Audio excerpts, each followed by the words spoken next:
better. You can't get better than that. Yeah, we all do better when we all do better. You can't get better than that. I said we all do better when we all do better. You can't get better than that. Yeah, we all do better when we all do better. You can't get better than that. We all do better when we all do better. We can't get better than that. Say we all do better when we all do better. We can't get better than that. Come on. I said we all do better when we all do better. We can't get better than that. We all do better when we all do better. We can't get better than that. We all do better when we all do better. We can't get better than that. Come on, y'all.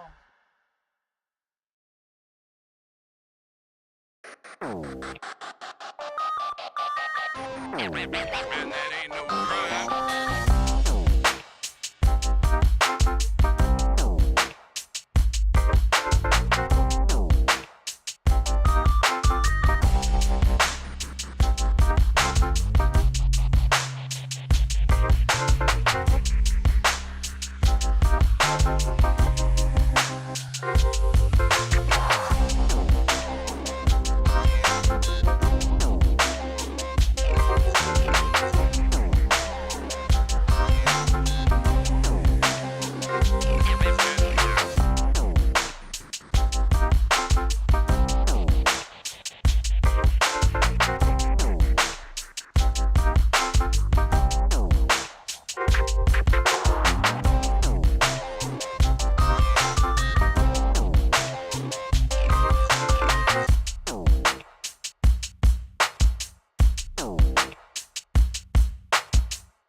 And that ain't no crime.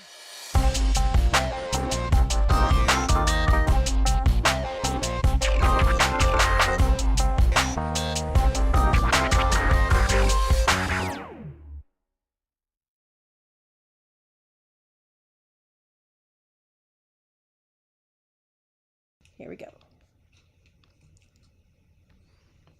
Hey, What's up, funky people? we're all back in boxes. How did that happen? We were just all in the same place on the road. Yeah. You're in that little box. How were your boxes? Kind of Cozy. I don't know. Mine's a little more weird looking. That's all Hey. right. It We gives all us gotta be room. different sometimes. Yeah, you gotta be different. Be you, what I am, and all that.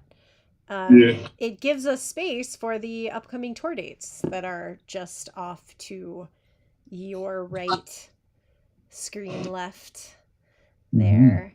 Next up, Durango. Durango, April 1st. Yeah, I'm excited to get back Right. there. It's beautiful. Gangstagrass will be performing on the back of a Dodge Durango. Yep. Wait.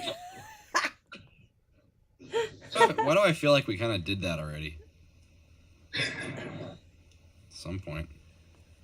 That's never I think that was S10. never too late to do it again. Let's do it again. And Yeah. we can drive that Durango to Denver and onward to the Pacific Northwest and then dip down to It'll be- California. It'll be really cool to hit that that southwestern Colorado region. It's a nifty part of the world. So pretty. It's so pretty. We're gonna be seeing some banjo people. Potentially, yeah, if it works out. It is still, you know how it is when you're like, yeah, I'll be in your relative neck of the woods. It's only a 5 or 7 hour drive. Come on out. Come on out. You can't see Tucson quite at the bottom of the list there, but that's where we're going after Phoenix.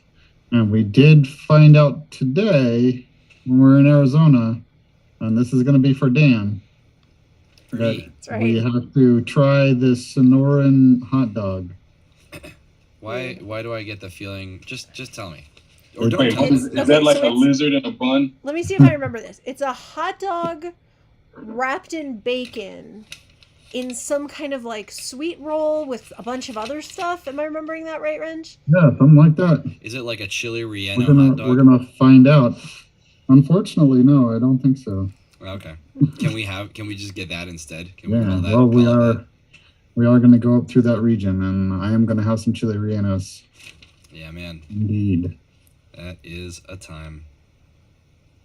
I am really excited about all of the delicious food. I miss fry bread. It gives me a tummy ache every time I have it, but I miss it so much. Yep. I will miss it right up until I have that tummy ache. Rusty's in the house. Hi, Rusty. Rich, what's up, Rusty? Rusty. Yeah, we saw Rusty at a show, right? We did. Yes, we did. Yes, we did. We did. Awesome. We were hoping to see him at another show, but I think that was one where like weather got in the way or something. We had some crazy weather on the tour. What was? Yeah, we got a blizzard. Yep. We had just missed a tornado coming through Iowa. Yeah. But we did get to see some nice fluffy snow. Yeah. But we got through Wisconsin and Minnesota without getting snowed on. So I was like, oh, high five. We got out of the snowy stuff. And then we got snowed on in Ohio the next week. Iowa, yeah, we did get snowed on. We did. It snowed a lot in Iowa. Like it was and I felt so bad for them. They seriously had a tornado one night and snow the next. Mm-hmm. That's a rough couple of days. walked across a frozen lake. Pharaoh walked across a frozen lake. I was woken up Several times, mind you. I'm sitting there, I'm having my morning coffee, and I look and I say, that looks like Pharaoh walking on that lake. Walked all the way across the lake and disappeared into the woods. A whole lake, a real honest to goodness, not a pond, a whole honest to goodness lake with woods on the other side. And I was woken up that morning to Dolio saying, hey, Sleeves, you want to see something really irresponsible? I said, you see that silhouette right there? Does that look familiar? It really did. Yep. Yeah. I mean, it was obviously frozen hard enough for people to walk across because there were also a lot of people out there ice fishing. Yes. So, welcome to Noli D in the YouTube chat, sending us some money already. Yay! Yeah. Yeah, well, we'll be up your way soon, Noli D, and we have now had a few solid weeks of practice touring during a global pandemic that about 50% of people believe is happening. So, so we're coming to you with masks and appreciation and ongoing attempts to keep the shows as safe as we possibly can. yeah, shout out to all the people who are out there keeping things safe, all the staff at all the various venues that were holding it down, all the people who came out, who, respected the boundaries and also came out to have a good time and kept everybody safe, including people who brought their babies and their kids and stuff. That's right. It was great. We got to see a lot of old friends who we hadn't got a chance to see in a couple of years. Shout out to Cheryl. Shout out to Shiflets, Linda, and the rest of the squad. Yeah. So many people we got to see in Winchester. Cheryl making that amazing dinner. Yeah. Shout out to Shatora Lane Yes. and her band. They tore it down. It was Winchester was a blast. I mean, every one of these shows was awesome. We got to play a lot of really cool venues. We got to have clog dancers clogging out to us. Yeah. Definitely highlight. The high country cloggers really did their thing. It was awesome. Yeah, that was really neat. What was your favorite? I'll ask first. What was your favorite food of the tour? So, what was your favorite thing that we either ate and or made ourselves and ate? Let's see. Danja, you got one? I gotta go last. Wrench has it though. Wrench. It's gotta called be it that. early. It has to be that braised short rib that Cheryl made. Oh, you know Okay. what? Yeah. The braised short rib that Cheryl made. No, wait. I got it. It's from that night, but it wasn't the short rib. Oh, was it the cake? That cake was No, great. No. I mean, you'd have a lot of great guesses from that meal overall, but I think the most like just gleeful I've been with a food idea in a while. This was not on, but very close to St. Patrick's Day, and so there was this. It was like a Reuben sandwich, right? Only it was deconstructed, and it was called pot of gold. Oh yeah, so it was if you've had like a spinach artichoke or crab dip or something like that, you know. So that was the like Swiss cheese and corned beef in like a dip, right? In a creamy dip, and then just this beautiful, you know, hefty Louisiana brown bread. So it's that. And it's I think, and also like the sauerkraut. Yeah, it's corned beef, sauerkraut, and Swiss cheese in a little dip container, and then a little pitcher of the Russian or Thousand Island dressing to put on top of that. It was fun. I mean, it was just like entertaining to me, and Reuben's one of my favorite sandwiches, and it was so good. It was so good. I don't actually like Reuben's, and I thought it was great too. It was that good. It was that good. Yeah. Well, it was also the shrimp and grits and the crawfish boil that we had in Memphis. Oh, the shrimp and grits, But Railgarden. they looked out for me, and they looked out for me and our son because they know we don't eat pork. So when they did the shrimp and grits, they substituted grilled catfish. Yep. Mm-hmm. Yeah, catfish So is there's a still great shrimp. addition to that. So there's still the shrimp, Yes. but then also catfish. Mm-hmm. And also catfish on top of what I believe was like locally grown hominy grit with like some really, really nice cheddar. And then, of course, superb crawfish boil. The owner of Rail Garden is actually from the same part of New Orleans that my pops is from. In fact, they went to the same high school. So it was authentic for real. It was delicious. It's great. So yeah. So that and the pie that we baked in Indianapolis. I think that's mine. The pie that we baked in Indianapolis. Because the thing that was cool about that was one of the things on our rider is fresh fruits and vegetables, and we often specify that berries would be great. You know, if they want to give us blueberries or raspberries or strawberries or blackberries, anything like that's great. And, you know, we end up with leftovers, and we carry them to the next city. Maybe we have them for breakfast. Maybe we make blueberry pancakes. In this case, we had berries from 2 or 3 different cities. And we had blackberries, we had blueberries, we had raspberries and strawberries. And then I cut up some apples in there too. Yeah. So we made a pie in Indianapolis with ingredients from from Cedar Rapids, Iowa, and from Minnesota and from Wisconsin. Yeah, and Dr. Nisi was there when we were baking it too. Yes. Yep. She got the first slice. Yeah, that was great. That was delicious. Many good pies on this trip. That cherry little heart pie, fantastic. From Cincinnati. Yep. Yeah, but I actually had really good arepas from the Colombian spot in Cincinnati. That was really good. Oh yeah, the arepa spot. That was good. Lots of good stuff there. They had that. Didn't they have the milkshake place? The gelato place. Yeah. Oh, yeah. But also my family was at the Cincinnati show.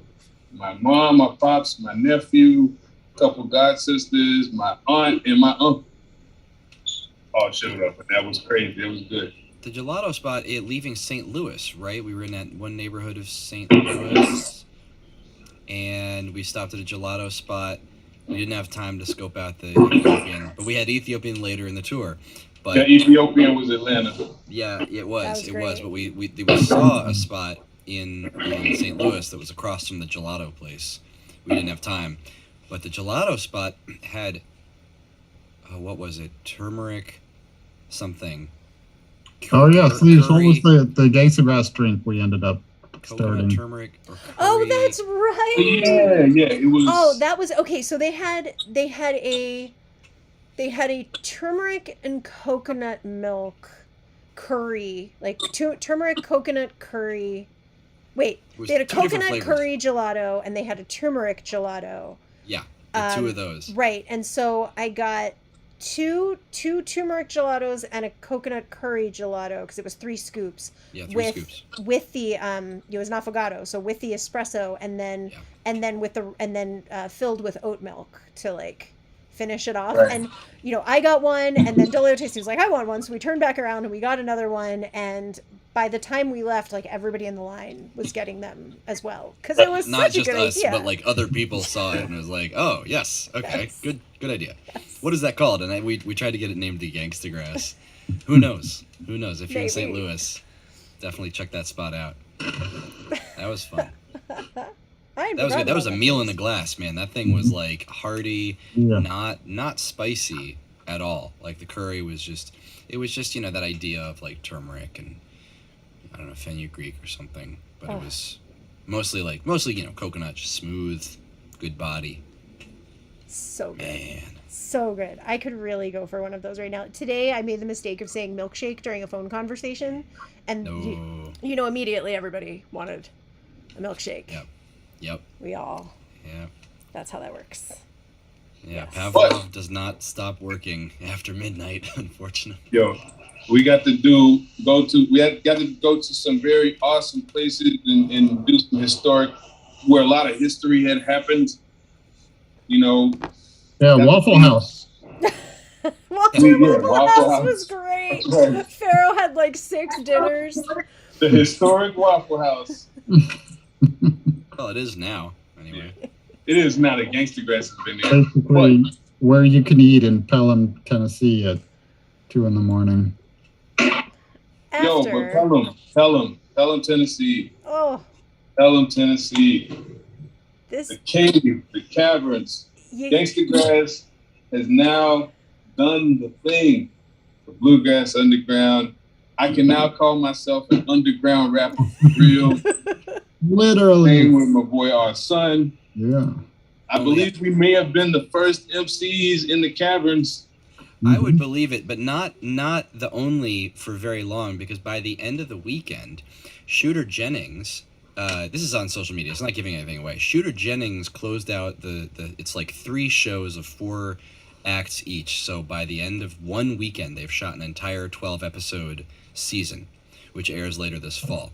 And so Shooter Jennings closed it out on Sunday, and his special guest was Yellow Wolf. Oh. So like we were just barely the first. Mhm. But yeah, no, very, very cool. Very, very exciting.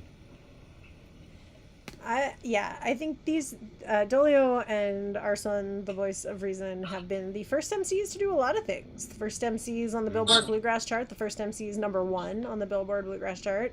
First MCs at the Station Inn in Nashville. Legendary MCs on bluegrass. Mars. Right. Yep. First MCs on Mars. That's right.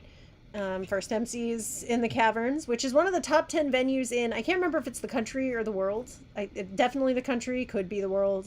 It's the world. It is If you're asking me, truly it's amazing. the world. I mean, Thing was awesome. it's an actual cave. They dug out all the sediment in there, and and then did a whole bunch of stuff to like make sure that the water that was still coming into the cave, because it's an active cave, if you Right. will.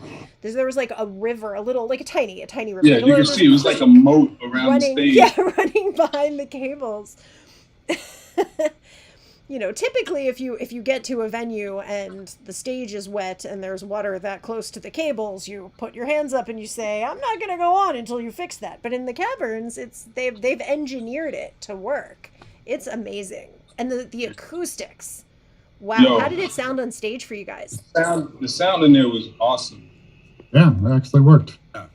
It was, the temperature was just like, it was just so precise. It was like, I mean, obviously it stays the same temperature year round.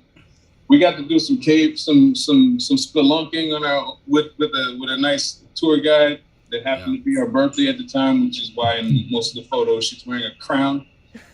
Right. That's right. Yeah, we were exploring the other, or even really the other side of the same cave. There had been a cave in Yeah, at one point, same so it cave separated it. We got to see some of the cutest little bats. Teeny tiny little bats. So Jonathan Thompson in the YouTube chat is asking if we went into the deep cave, and I think what he might be talking about, the deep cave. And I think like we did go into a different cave that was sort of on, that was past, as Dan was saying, past this sort of cave-in point, but yeah, we got to the mouth of Tombstone Alley. Right. Yeah. Which Pharaoh is the one where you went have in. to get down and crawl on your stomach to get through. And when you get through on the other side, it's like the end scenes of Goonies. Yeah. Crystals and all kinds of cool stuff, and albino fish and albino crabs that no longer have eyes because they've been underground for millions of years. It's crazy. So when we go back, we're gonna have to do that crawl. Yep.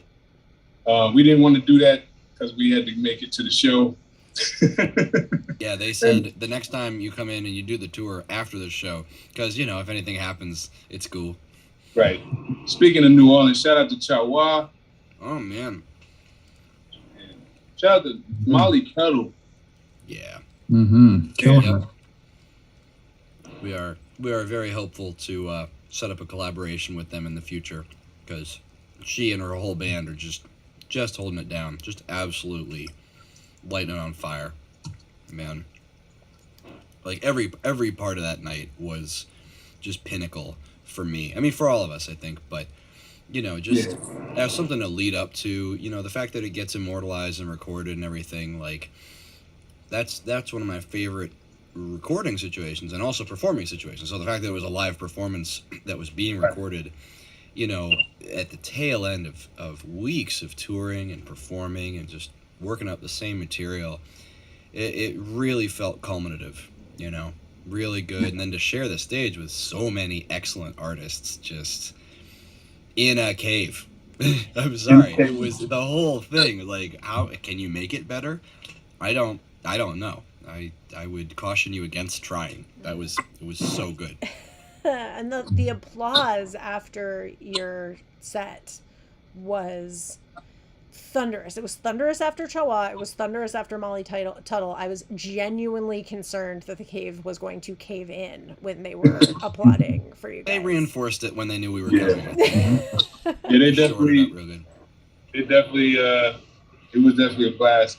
But the Memphis crowd was awesome too. Like Memphis was wild. I mean, you know, I'm a Southern boy, so of course I love doing shows everywhere, but like I get to really get in my bag in the South. Mm-hmm. Yeah. What did we do? We did 25 lighters. What else did we do? We did that at least. That's not one we do every show. Like we only do that. Like I look at Dolio and I'm like, tonight? And he's just like, shakes it off. He's like, nah, man, not tonight. He he licks his finger and pisses in the wind. Nah. Not good tonight. But but it's usually when you're in the South where it's dirty South enough to where when you do 25 lighters, everyone gets it immediately. Yeah. When they hit them first few notes and they're like, no, they're not. Yep. And I'm like, yes, we are. It's a similar thing to like, I don't know, Man of Constant Sorrow is kind of maybe not that because that's everywhere, but like more like Rocky Top. Right. Like if you were to play Rocky Top in Tennessee. certain parts of Tennessee, it would just like right. Yeah, you bust that out in Gatlinburg. They're carrying you crowd surfing after. Yeah, cleaning up the mess. Oh my God. Exploded heads, exploded everything. Yeah. But we got to kick it with Boo Mitchell. That was phenomenal. God, Royal Studios blew my mind. It was like a cross between a legendary studio and an airplane hangar. I loved everything about it. And boom, Right, because there used to be a wonderful. silent movie theater, Yep. and then they gutted it and turned it into a recording studio. Amazing. Just But like amazing so spot. much history in that spot. You know, Al Green busted out all of those hits in there. Mm-hmm. The it's just, you know, just in being able to soak up all the stories of all the cool stuff that went down there. I had no clue that that's where they did Uptown Funk. Mm-hmm. My God, that was. And then just to hear how that all came together, it was just a really dope situation. And that was right after Muscle Shoals. That was wild, man. Right Like, after. In you the wake same up- day. Same day. So we had Same stayed day. Oh. in Muscle Shoals, Alabama, for multiple reasons. One being that it was roughly equidistant to everything we were doing over the weekend. Like, yeah, Atlanta, flying in, going to Memphis, going over to Pelham. But that is not the only reason. The other reason is Fame Recording Studios, which was the subject of a really nifty little documentary. I think you can still see it's on Netflix, and so we checked that out. And since we stayed there, we just woke up, went straight over to the studio. And when you start your day at Fame Recording Studios, that's already a bar. Like, you've Yeah. already set a bar. You got to good day real fast. It's pretty here already, Yeah. because like we go into the back room and like, you know, there's some Wilson Pickett master tapes over there by all the other master tapes, and you know, it just master tapes. so Mine too. it's already there. So then We couldn't even take photos in that room. no phones. And so it's a bold move to say, well, we have to get in the car and now because we have to go to another studio. Like, from there, you know, it seems like it would be a mistake. Like, a lot of studios would be a little bit of a letdown after that. But Royal Studios delivered, man. Royal Studios, I think what helped me was it was so unassuming. Mhm. And you just don't get any. I mean, there's no gift shop, right? Right. There They was don't have a gift definitely shop. a gift shop at Fame Studios. Yeah. And then you go to Royal, and it's just like, this is The this real chill deal. dude. Yeah. Yeah, Right, you Boo walk Mitchell in, just meets us there. there's folks in there working on music. I mean, he and his sister are like loading out live gear for a gig. It was so disarming. It was just like, do you guys need help with? You need a hand with that? Like, I'll carry some stands and Like, stuff. yeah, we carry stuff. And it was just a beautiful experience. And I'm really trying hard to not like disclose all of the super secret stories. So I'm just gonna shut up. Oh no. No. We're not telling any of the secrets. We'll but just say Boo Mitchell is a we're gonna be making magnificent some super secret storyteller. stories of our own. Yeah. Yeah, then Boo came to the show, Yes. brought his son with him. They was gigging it. I could see him out there cutting the rug. Yeah, No, it's just so cool, like from a studio perspective, because you get in there and you see the place, and in some ways, it hasn't changed since the era of it basically being a silent movie studio or theater. But then he starts pointing out, like, well, and then, you know, my dad, because his dad, Willie Mitchell, was the engineer that worked on a lot of these Al Green records and everything else in there. So it's just like, and this is all the regular tour. I can talk about this. So he's pointing it out, and he's like, and then, you know, he built this, and then he cues up this Al Green record. And so that's what it was sounding like at the time. It's like awesome, amazing classic stuff. But then he thought, well, why don't I do this and do this treatment? And then he cues up this other record, and then it's like, and you start to, you're seeing the space in your mind evolve, and you're hearing the tracks and the difference in the sound. I mean, it basically gets like tighter over time, right? And sort of more clear and focused. Mhm. And every one of them is just an absolute gem of an eternal track. But as he guides you through that, it's like, oh, right, like people did this, and they did it here. right. And you can see where the different aspects of what influenced that sound in the room, because you're like, okay, so this was that bouncing off of this wall. Yeah. Oh, and that's the guitar they did it on. Yep. And this is the Wurlitzer they use for this. The green sparkly Wurlitzer. Yeah. You know what it's like. I'm realizing this. It's like when you go into the caverns, and it's like these caverns were shaped by rivers, over tens of thousands of years, and they've been unchanged ever since. And it's obviously a different scale in terms of time. Like, this is from the 1960s, and it's never been changed ever since that time. But like, you do feel a connection to history. I think that's sort of the point I was getting at. Is like, you see how, like, I guess how comparatively little has changed since then, and you get a feeling that you're part of something, something bigger than yourself. Right. That's the thrilling thing. We're not even gonna tell them what we did in Chicago. Nope. No, definitely not. Not now, anyway. Not now. Yeah, it's chicken. I'm just kidding. No, I'm just kidding. I got a coat. I bought a coat in Chicago. Dolio Yes, you failed got to a coat. buy a scarf in Chicago. And I had pizza. I really hope my I bought a father-in-law. scarf and a Red Wing. That's I really right. hope my father-in-law is not watching this right now. We stayed across the street from the Red Wing factory. We did. The Red Wing shoes. They're actually from Red Wing, Minnesota. Who knew? Maybe you guys knew. I didn't know. I knew. It was a surprise to me. Our son chimed in last chat excited to about remind those us boots. another thing in Chicago was we got to see his daughter. That's right. That was cool. That was pretty cool. Yeah, she's at school there, so. Something else I was going to mention about Muscle Shoals that we can give away that we saw there was the mixing board in the B studio Right. has a button that says fairy dust, Fairy dust. and you can push the button for fairy dust. Yo, I was like, if your boy ain't got a fairy dust button, I mean, are you even mixing? Well, it's funny though, because then we went over to the A room, like the original spot where like Aretha stood there. Yeah, and we did all that. stood right there. And so we looked at that board, and it didn't have a fairy dust button. We asked, and he was like, "Well, yeah, it doesn't need one. It's Aretha. That's not an option. You don't Brought switch our off own the fairy dust." you know? Yeah.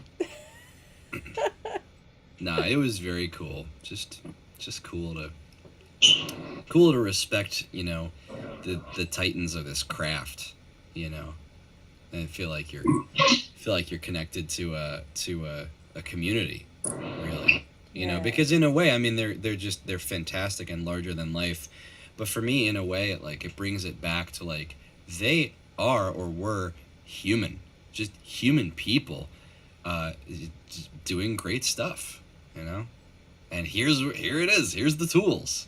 Here's where Prometheus went. He's just a dude.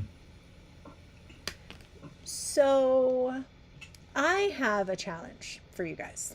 Challenge. Yes. Orange. So we're a little more than halfway through this tour, maybe two-thirds of the way through this tour. We're about to head to the West Coast. So we got a bunch more dates out there, but I'm gonna mention each show. I'm gonna go in order. I'm gonna mention each show, and I want you to say something about that show or that town.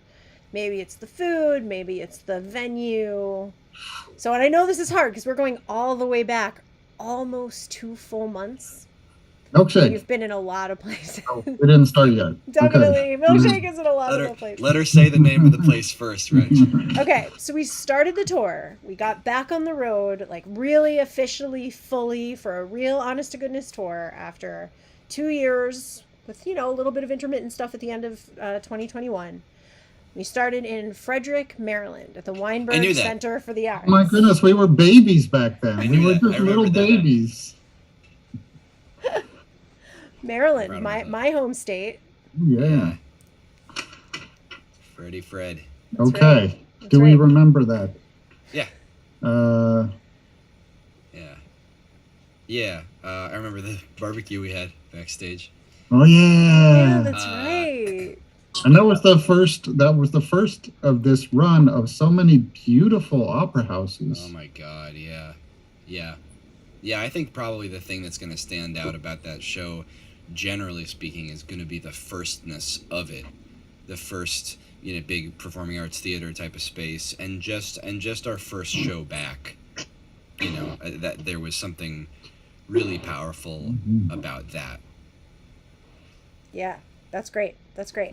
So we went from there to the Perkinson Center for the Arts in Chester, Virginia, which is just south of Richmond. So we got to hang out with Dan's parents the night before, which is always delightful. So what would you like to say? I know what I want to say about the Perkinson Center for the Arts. What do you guys want to say? 2 words: green room. Green room, exactly. Exactly. What was in that green room? The local popcorn that was spectacular. So good. The model train that was running around the tracks. Model train. Oh yeah, there's a model train in the locally made Haitian chocolate. Bean to bar. So many varieties. Oh, I've got one. Oh, in the brew. Yes. Local Wait. brewery. And the art by Dr. Perkinson. Everything about that we played in the Jimmy Dean Theater. What? Jimmy Dean. Yeah, man, am I forgetting anything? I mean, the fruit was good, but can we backtrack to model train running in the green room? Just for us? What, I think that about covers it. Green room. And the green room, and so shout out to the Blind Dog Brewery, amazing, and the sound engineer there was fantastic too, and just the sound in the room, the sound in the house was really, really beautiful. Yeah, it's just beautiful. Yeah, so if you have a chance to go see a show in Chester, VA, the Perkinson Center for the Arts, recommend. Check out the popcorn. You have a chance to break into the green room. Do it. Well, I mean, they paid special attention, because one of the things we say in our rider, in our advance, is that we really appreciate local specialties, and some venues read that stuff and some venues aren't as concerned about it, and either way it's fine, but they saw that and really went for it. Actually just went to different local businesses, that amazing chocolatier, the Blind Dog Brewery, popcorn makers, and just really set us up. It's great.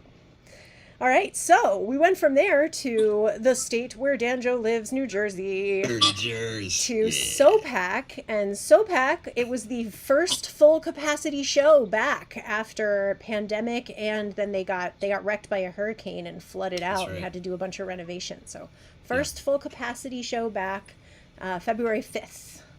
What do you want to say about SoPac? I'll let somebody else say the stuff about Jersey. It was so packed. It was so packed. It was so packed. Also, great sound. Also, another house with great sound. Good, solid show. Oh, you know who was there in the audience? Khalil Gibran Muhammad, who. So backstory: I am, and this will become relevant later. I am a huge WNYC nerd. I'm always listening to the local NPR station up here in Jersey. And mostly I listen to the Brian Lehrer show in the morning, 10 to 12. And one time I was listening to an episode, and it was these guys that were on this podcast, and the podcast is called Some of My Best Friends Are ... And they were talking about just growing up together, being of different racial backgrounds, and they were talking about examples of mixed race friendships, or buddy cop movies or stuff in film. Anyway, blah blah blah. So I call in and I'm like, "Have I got a story for you?" And I tell them about this funny band that I'm in. And it must have lodged in at least Khalil's brain, because he came out to our show. And at the end of the show, he came out. He's like, "Hey man, great show. Remember that time you called into the radio?" And it was just, I've rarely ever felt like more of a nerd. Until later in the tour, but we'll get to that. We will get to that. It's on the list. And we had some Barnstormers at the show. Ken, Joe Co-Crew's Barnstormer was there. Yeah. That was awesome. It was his last thing before he went into pre-cruise quarantines. That was very cool. And my across the street neighbor. And your across the street neighbor. Shout out to Susie. Yep. We had Will join the Barnstormers there. Will, who's a really cool promoter all around the Mid-Atlantic and so forth. It was a very cool audience. And they danced, and they were like, we have video of this on our Instagram at Gangstagrass. There's, parents and kids, and they are dancing. They're all into it. together. Like nobody's humoring anybody, no, the kids aren't like meh while the parents are into it, or the parents like meh while the kids are into it. It was everybody super into it. That was delightful. It was a joy to see. Jersey. Yeah, Jersey. And then we got to take a little break. So we got to take a little break, and then we went to Philadelphia. Oh. To the Brooklyn Bowl, Philly, and that we considered sort of the official start of the tour, because that was the before the big. That was when we actually embarked. That was a contiguous run of like 3 straight weeks. Yeah. From there. Yeah. Yeah. Yep. So bowling, when they call it the alley. Brooklyn Bowl, they're not actually joking. There's a legit bowling alley. And it's in Brooklyn. No, it's not. And the one in Brooklyn has bowling too, and has for a long time. All right, Brooklyn, calm down. Brooklyn! I'm just saying, man. I'm just saying. I think Philly had to walk away for a moment, so Yeah. so Philly is not currently representing, but that's fine. Our son is 215 very loudly all the time, whether he's here or not. So It's we true. It's in the don't chat, we don't right? need to Is look there out something- for it. And an awesome thing about the Philly show was that we actually came up with sort of like who we would want to be on the bill, and it worked out. And we were super excited about that. Reef the Lost Cause. Oh my God. We're big fans. We love what he's doing. Monster. And so we suggested to the Monster. venue put him on the bill. So it was Gangstagrass, Reef the Lost Cause. That was very cool to see. Yeah. That was great. Yeah. Yeah, that was one of those things where Also some cool friends in the crowd that night who have been guests on this live stream before.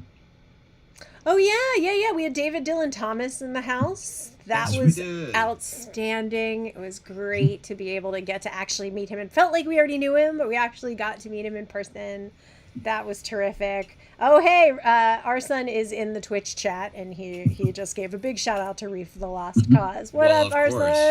son? No, that was really cool to see that. I mean, we had local openers, and we had, Dolio's wife was able to come out and hang out, which is just, wonderful anytime. Yeah, some of my frat brothers were there too. That's right, one of your former students and a baby.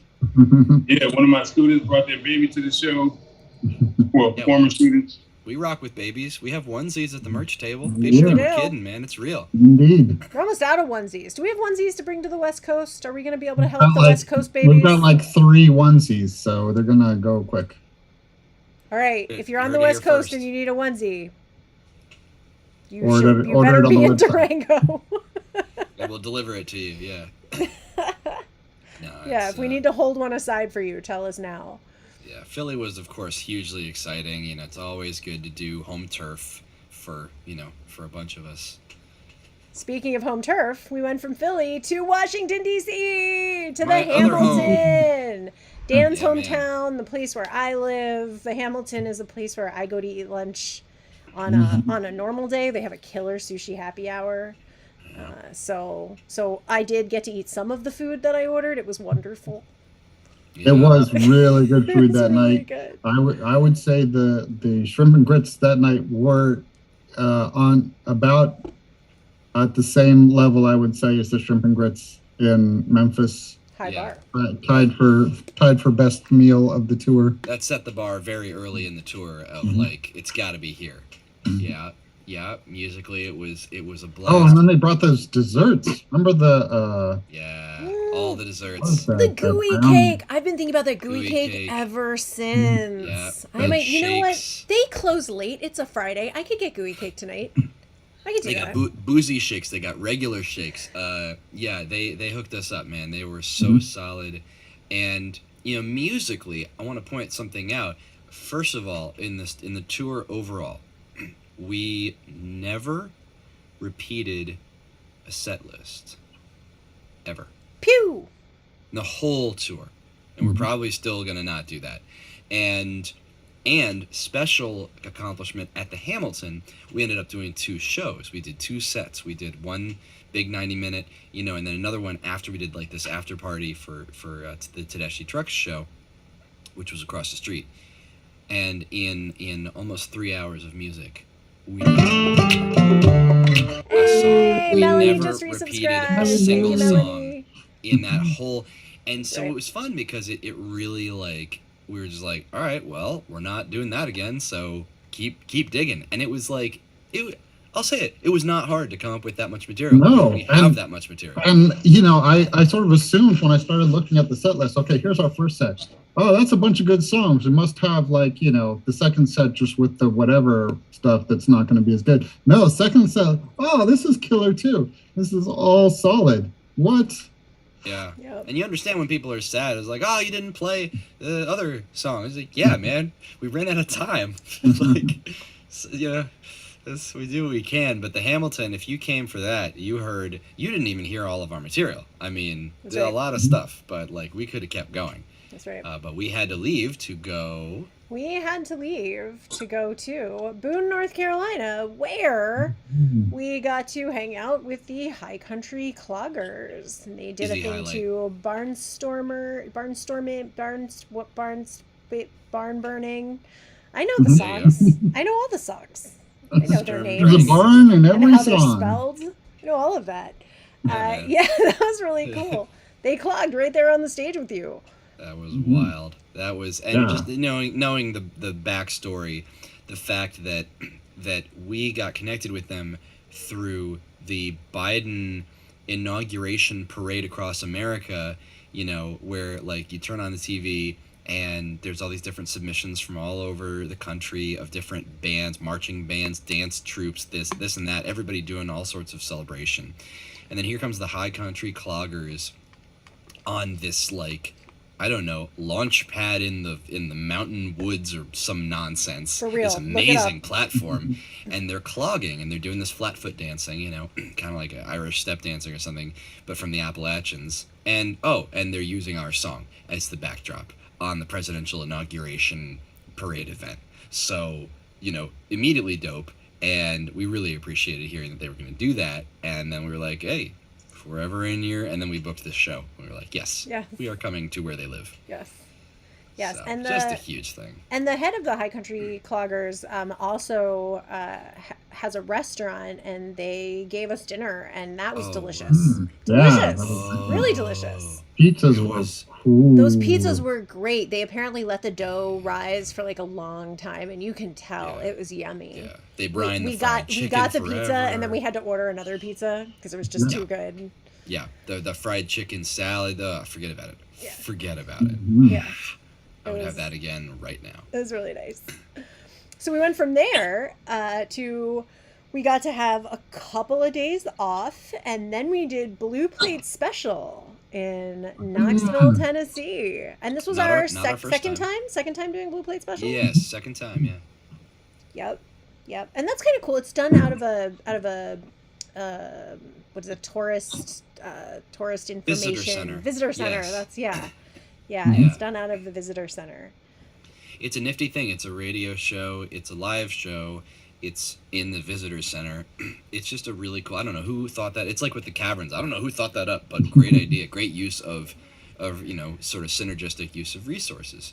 And one of the things musically to me that's so exciting about it, this is where we really, like the last time we did Blue Plate Special years ago, is really the first time we started getting into this like old style single microphone way of performing, actually, not just recording but performing it live, because that's pretty much what they're set up to do. And we did it the last time and it went really well. We had just barely gotten started with it, and then we really started incorporating it in this tour, and we did it, I want to say we did it every show. maybe? At a certain point we started early, and then we just kept doing it like throughout the tour.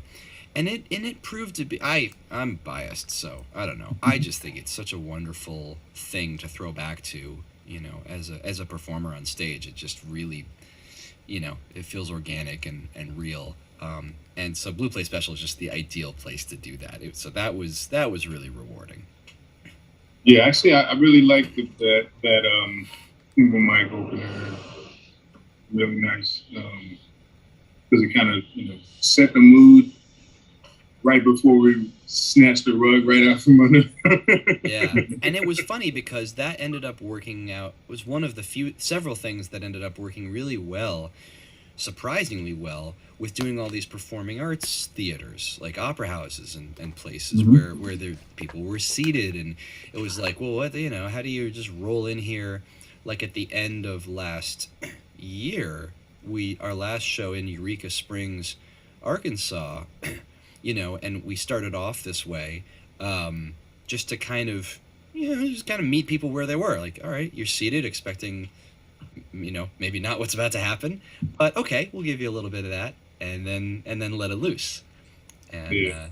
I was really pretty well. pleased with that one because while I'm, you know, I'm management. I'm not trying to create the music in any way, but that was my suggestion because it seemed like we were at a folk festival at the was it 70 somethingth Ozark Folk Festival. It was, Yeah. you know, it's this long established, and not necessarily people who knew about Gangstagrass. They were there for the whole experience in Eureka Springs. So, you know, and that's why I suggested it, because Dan's got this amazing "Please Don't Take My Home" song that he wrote, and it's perfect around the single mic, and it was this way to kind of almost trick them into, you know, getting on our side. And that was one of the most amazing things I've seen at a Gangstagrass show. Not surprising, but amazing, where this, you know, this group of people who hadn't necessarily for the most part known about Gangstagrass. I remember you guys asked how many of you this is your first Gangstagrass show, and it's almost everybody,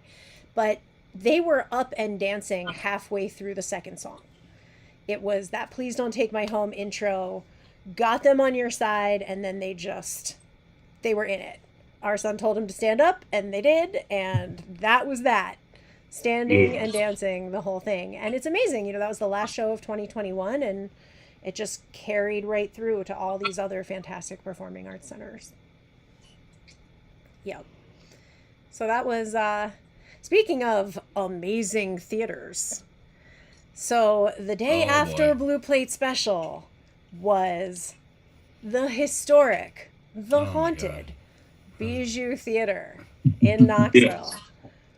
Yeah. Bijou. Bijou. Bijou. That was the mountaintop. I mean, of the whole tour, that was the epic thing. Definitely that we came into the tour, you know, just it's hard to say most, because it doesn't imply that we're not excited about any one show, but it just was, there was so much lead up to it. It was so epic. People came out in force, and it's just such an iconic venue in a town that we'd been to over and over and over, and just built that huge following. You know, that was a culmination of all of our touring in Knoxville over many, many years.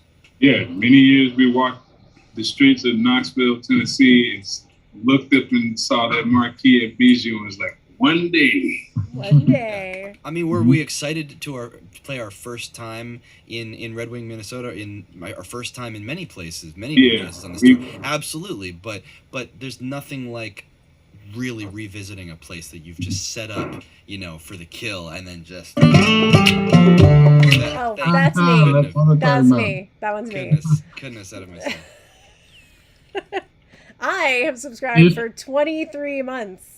Thank you for subscribing, Sleeves. Hey, you know.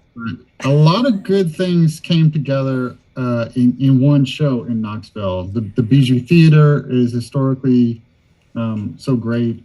The turnout was great, and we had another awesome sort of friend on the bill. That's right, Ferd. Yes. Yeah, Ferd and Matt. Come on, y'all. Hey, Ferd and Matt Morlock, who, you know, we've crossed paths with before, and they were super cool, super fun. That's right. To have open up for us. Yeah, and this cool fiddle player, Brian Farrow. I know that guy. Yeah, he's super tight with Ferd from way back. I mean, he was losing his stuff, and he wouldn't mind us saying this, but like, this was basically, Ferd was basically the guy that got Farrow into playing fiddle. So that was, I mean, as much as it was a meaningful night for all of us, I think it was just extra epic for him on a personal level. You know, that was something. There he is, right there, Brian Farrow. Mm. Yep. Yeah. Yeah, that was really cool. And Farrow got to play with him on the stage at the end of his set, as Farrow often does. I mean, if you're opening for Gangstagrass, there's a decent chance Farrow will end up at the end of your set. You just, so you know, prepare for that. Mhm. That was really cool. And we got to say the Ferd is the word a lot. Yes. Our Airbnb that night left us a wonderful little care package for Gangstagrass when we got there, including a couple different moonshines, lots of chocolate, popcorn, whatnot. So Yeah, that's where the eggnog moonshine came from that we utilized for a while after that. That's right. And then we used it as a sourdough starter, but I'm not sure where that ever ended up. Like that jar blew up at some point. Like Probably. It's still in the van. It's still in the back of the van. And some amazing shrimp were cooked at our Airbnb that night. That Yes. Oh yeah, I forgot about the shrimp I cooked.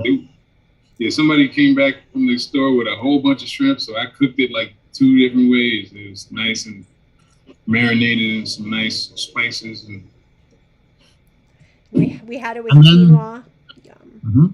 And at the end of the night, we got a private tour of the haunted upstairs abandoned floors. Yes, from our production manager Nathan, who was phenomenal.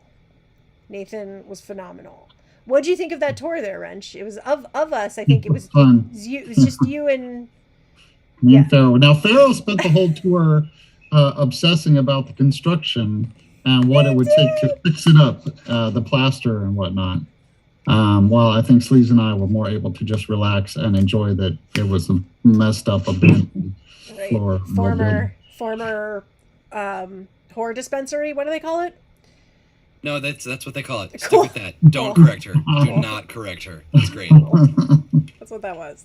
Yes. Yeah. Yeah. I just stayed upstairs on the stage Mhm. and just communed with. Yeah, speaking of Pharaoh. Speaking of Pharaoh, so Pharaoh, we were just talking about the haunted bijou tour. Wait, real quick. Is this Brian Fair? Oh, all right. It's not your mom. It's not your mom. No, not this time. Not this time. That place, I actually have a Architectural bag drawings. of plaster from that building right here.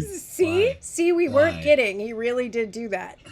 Hold on. We were Hold not on. joking about that at all. A Half bag the of things they say plaster. about me aren't true. Half of them are very. The more unbelievable it sounds, the more likely it's true. It sounds normal. It wasn't me. Stuff we make up is very boring. Yeah. I did make up something in our Instagram stories yesterday where I talked about how we gaff tape a GPS locator to you. No, You- that's see, a great look, it's idea. real. I know it is. Okay, see, there's plaster from the Bijou Theater, and Farrah, correct me if I'm wrong. You said the building has good bones. It has good bones. It has really great bones. Bone structure. It's really cool to think that there was this beautiful theater and then apartments upstairs. Like, I feel like we don't, design stuff that way. And they're nice looking apartments. I mean, they could have been. They used to be. By apartments, you mean horror dispensary? I mean, there's that too. Cool. Let that Yeah. forever. There's a lot. There's a lot going on in that place. That place has a hell of a history. It does. And we were also just talking about how Ferd opened up for us and how you got to play with him and how that was very full circle for you. Yeah. A little bird is the word sticker on here. We're so in sync. So we went from this amazing show at the Bijou Theater in Knoxville back to Louisville. And I didn't mention this, but we actually had gone to Louisville before Knoxville as well. We took a couple nights there, and that was great. We stayed in an amazing house. And one of the things that we did while we were in Louisville was recorded at this church. It just so happened that the Airbnb that we got, the person who ran the Airbnb was also fixing up this amazing, beautiful old church right next door. And she invited Gangstagrass to do a recording in the church. And if you saw all of it, if you saw the live stream on WNYC, you saw the recording, some of the You recordings. saw from two of the church. songs. If you're a barnstormer, you saw another one that nobody else got. Barnstormers are getting exclusive additional jams recorded at the church in Louisville. So if you want to know how to get in on that kind of awesome extra content, go to gangstagrass.com/barnstormers and join our super awesome club of people that we love. You have the clip of me losing my hat, and can you play it right now? We were I don't have it on this computer. We were recording promos. It's a good one. Take our word for it. Yeah. Exclusive content. We will definitely get that out to you guys. I feel like we should send it to WNYC too. Actually, Just so they know. There's probably we can make a blooper reel out of all the funny promo videos we shot. I do feel like I have a lot of content for a blooper reel. You know, like if somebody like messes up a verse and then there's just hilarious afterwards and just sort of rolls with it. That's great stuff. You guys are excellent for a blooper reel. Yes, thank you. I have it. Would you like me to share it? Yes. Yes. Uh-oh. Let me hook this up for a second here. This is the sort of nonsense. This is the sort of thing that we got up to. All right. Okay. Hang It on. was good. Shout out to Allison Stewart. Get lit, Oh, no. y'all. Yeah. Oh no, All this of one? it. This is Gangstagrass. Yeah, right. We are a band. Oh God. It fell. It's gone. His hat is gone now. Okay, I'm stopping the audio. Okay. That's a beautiful place to have a blooper reel, by the way. I don't know if that video is choppy for everybody, but you got the gist. Yeah, I think it may have been choppy, but that's why you want to be a barnstormer, because the I have to barnstormers watch it over Zoom. will get the unchoppy, not over Zoom version. That's Where you get how the we correct roll. frame rate. Yes. Fun people. Yes. We do fun things. Oh, But yeah, but we're skipping ahead on the all of it thing. We But are, we'll get we to are, that we are, later. But we so are. that's where we shot it, was Louisville. And that's where we all got fresh kicks from the Zappos outlet store. That's right. You guys got some pretty fly Yeah. tennis shoes. Oh, I yes, got my forgot fly about shoes those. later. Yeah, I got If you're- these awesome boots In for Louisville, next to nothing. if you're in Louisville and you want to get people's Zappos returns for super duper cheap, go to the Zappos outlet. That's all. Now you know. Yeah. Now you know. We found some good deals in a couple of places. Yes. They had Zappos. I had the Good Style shop in Madison, which I've been going to for years. And And that's where you got Mufasa. I got The Mufasa. coat that saved And- us from losing our fiddle player in a cave. Yes, and let's get to Right, we'll get there. things in order. We'll get to there. Madison. So Pharaoh, to catch you up, we're going date by date, and saying something about each city / show. So in So we left Louisville was Knoxville. headliners, which was super cool. And one of the things I really appreciated about headliners, and I appreciate the little things. They really took our cheese request in the rider seriously, and they gave us. You know how like at like Whole Foods and probably some other supermarkets, they'll have like the little cheese extras. It's like a teeny bit of cheese that they're probably not going to sell, so they just like package it up, and it's it's inexpensive, but it's all these different varieties of cool cheeses. So we got like a Merlot cheese, which may or may not have been used to make bagels later. Yeah, I loved how seriously they took our cheese request at headliners. That was awesome. And that was that was like a triple encore show for you guys, right? That sounds right. Yeah. Oh, yeah, we They did demanded 3 a encores. lot of encores at that show. People were just really happy to be at the house.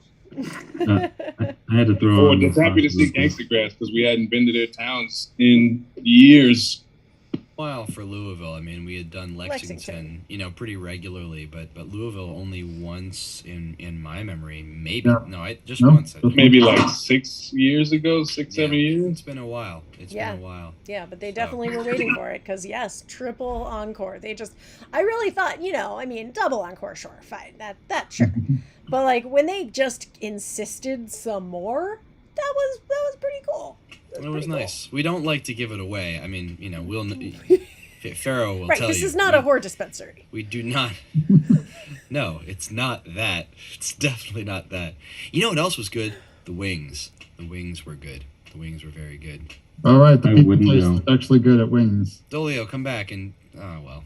Darn it. Yeah. They eat so much chicken. They do. Yeah, the wings were awesome. They do. They were so good.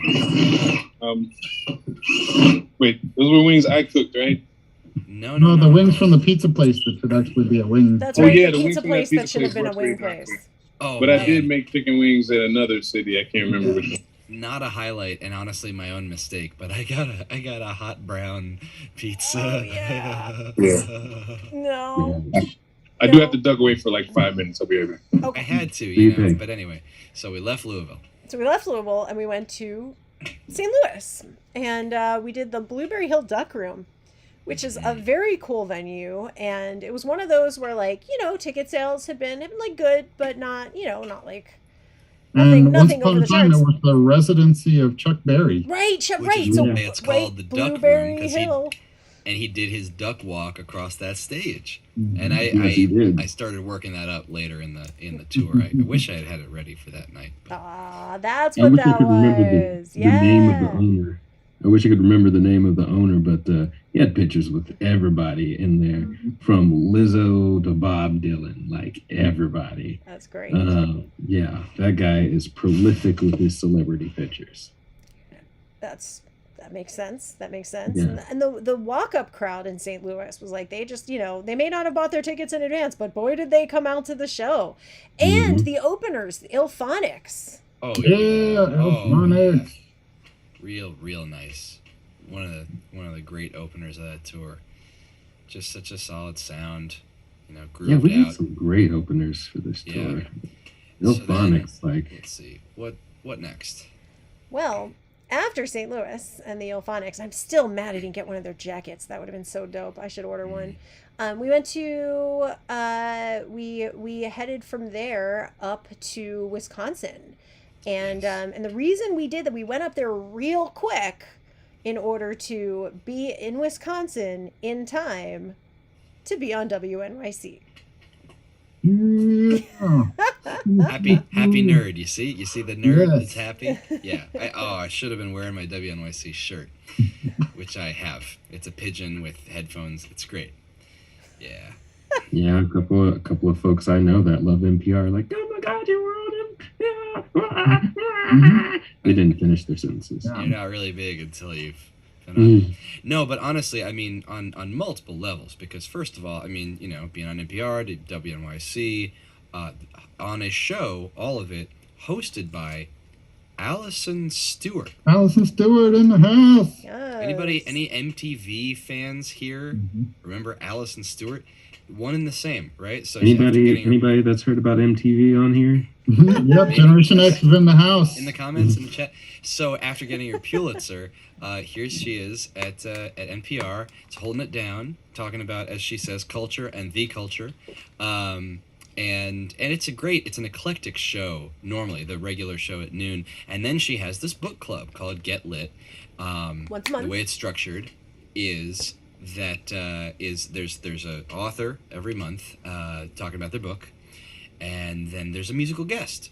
And so Jason Mott was this author with a book that's just called Hell of a Book.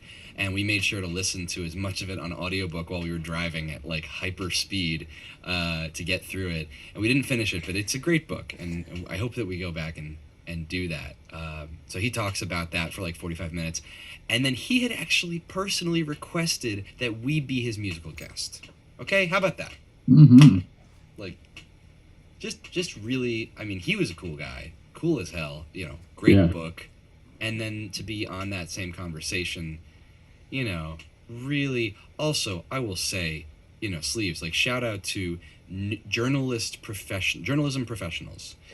Talking to a journalism professional is a pleasant experience, because they know what they're doing, you know? Like, it feels good to be interviewed by somebody who's really good at it. good at it and has done the prep work. And we'll talk more about prep work when we talk about Pelham, Tennessee. Oh man.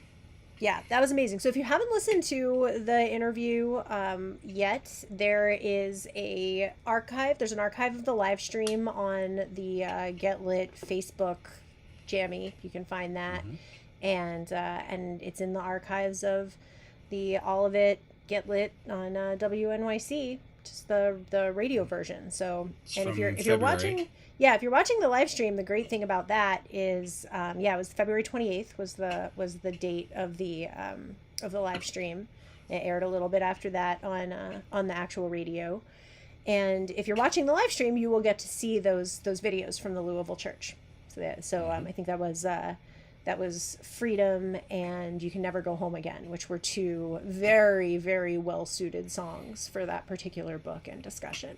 And which we recorded too, again on this single mic style, which just continually, over and over again, served us well throughout this entire tour, starting with Blue Play Special and going on from there. Hear, hear. Yeah, it's been fun to work in the one mic. Yeah, man. Yeah, you like it? Yeah.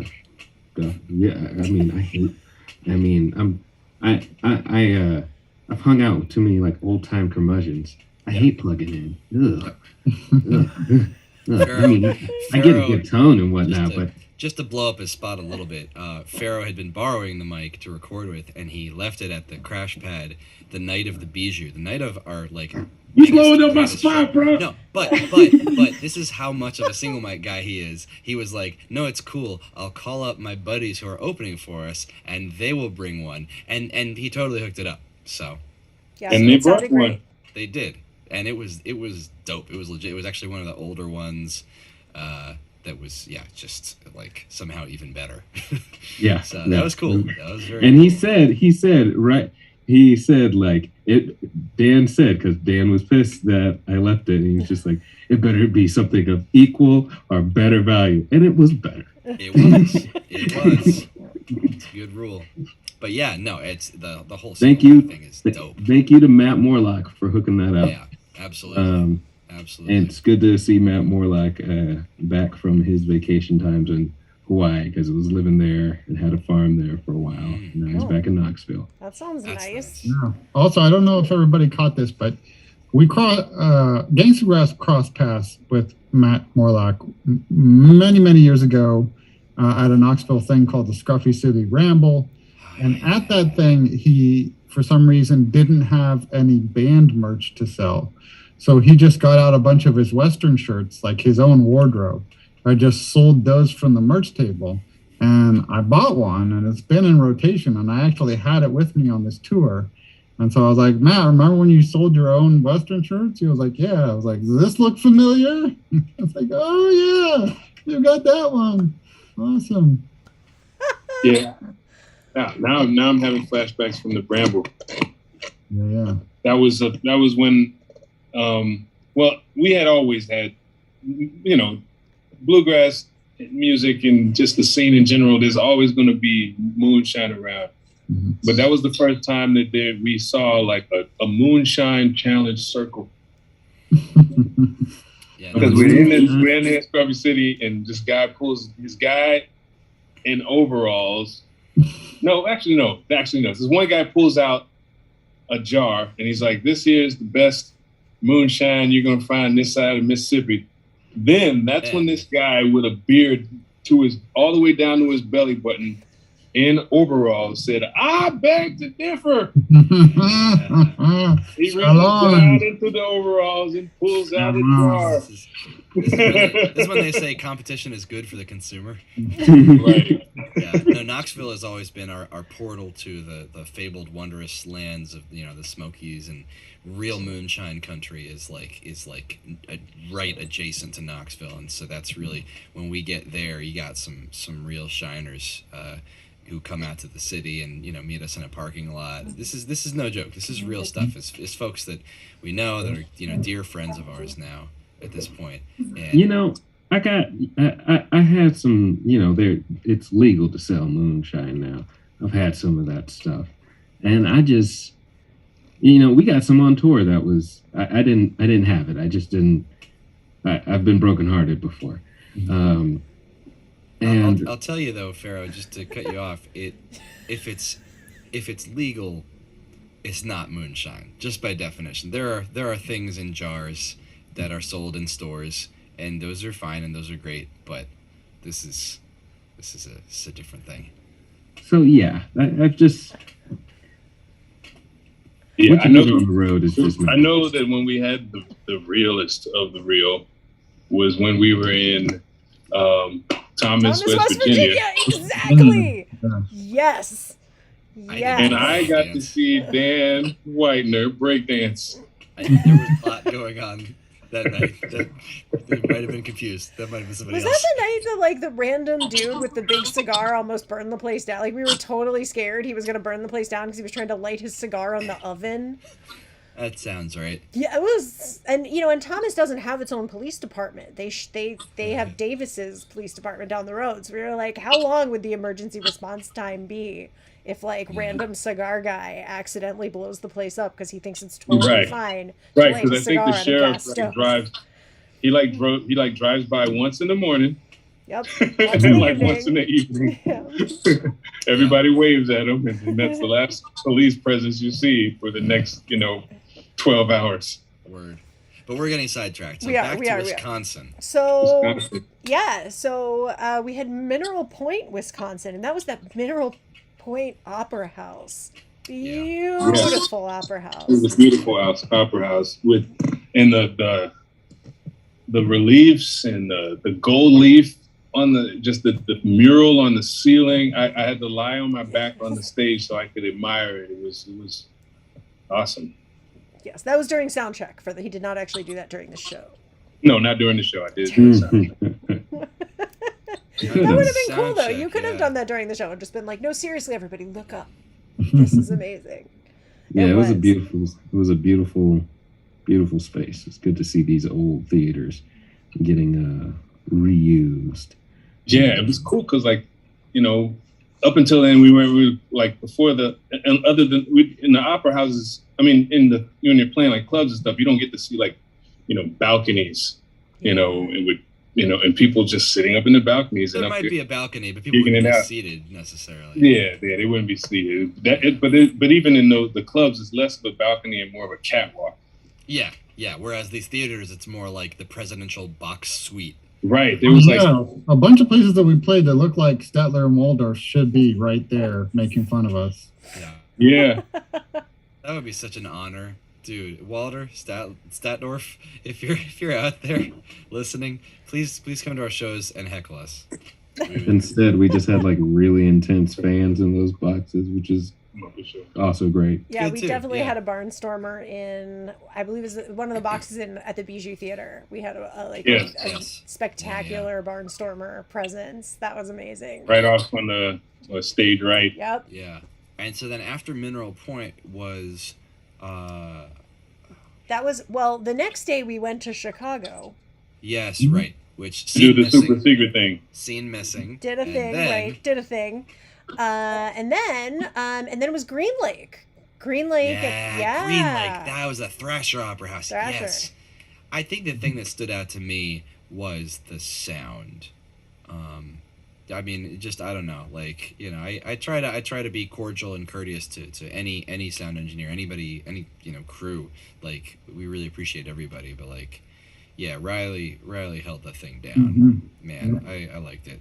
I liked it much. Hey, remember, everybody, if there's any other musicians out there, when you play these bigger rooms, it's very important that you dial in your sound and figure out what you sound like in these spaces, because it can be life or death for your It show. can. You know what's funny about the Caverns is like, yeah, it was cavernous. We were sound checking there, and it sounded like a big empty cavern. It did. But it sounds like that every night. Like a club will sound like that. It'll be a big empty cavern during sound check because everything's really loud and there's no people, there's no bodies, and then everything completely changes. So that was just a funny thought that crossed my mind. I was like, yeah, of course it sounds like a cavern. It's sound check, Yeah. It's gonna be different later.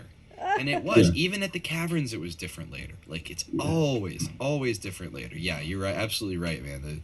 those rooms. Like, they have their own sound, just the quality of the room. Some of these places, you got to remember, were designed for people to just, opera singers to just throw it out there, Microphones? What microphones? Another thing that was cool. Oh, sorry. Go ahead, Vero. Is there a thing? I just, quick aside, because I saw Tyler the Creator, last year, and like the sound was so loud that it felt like they were trying to drill holes in my eardrums, and yeah, a lot of early hip-hop because shows, it just wasn't it wasn't a good time, and I know that things can be loud, and it's loud for things to be siding. There's a balance. You got to strike a balance with that. Word.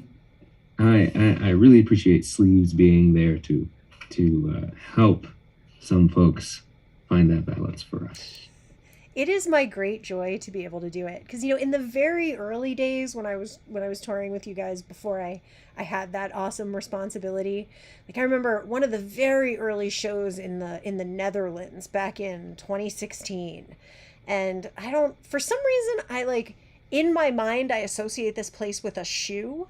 I'm not sure if it looked like a shoe or a boot. Never mind. Suffice it to say, there was a spot somewhere in the Netherlands where it was so loud, and so it sounded like there were banshees screaming at me, and I remember thinking in that moment, never again. And indeed, never again.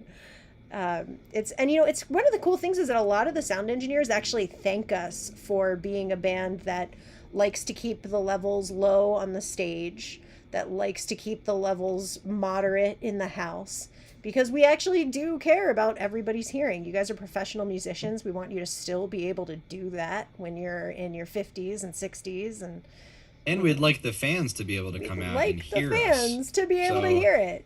We don't want anybody's hearing to be blown out. And, I mean, they're thankful for a number of reasons because, the more stuff gets turned up, the more it can... I mean, Banshee is an appropriate analogy because it can really just go out of control. Like, the system just starts, the levels really become hard to control and have any real, crafting around the sound. It just gets into a meaningless place. Exactly. And there's so much nuance in the music that you guys are playing. It's important to have the volume at a level that everybody can pick out that nuance.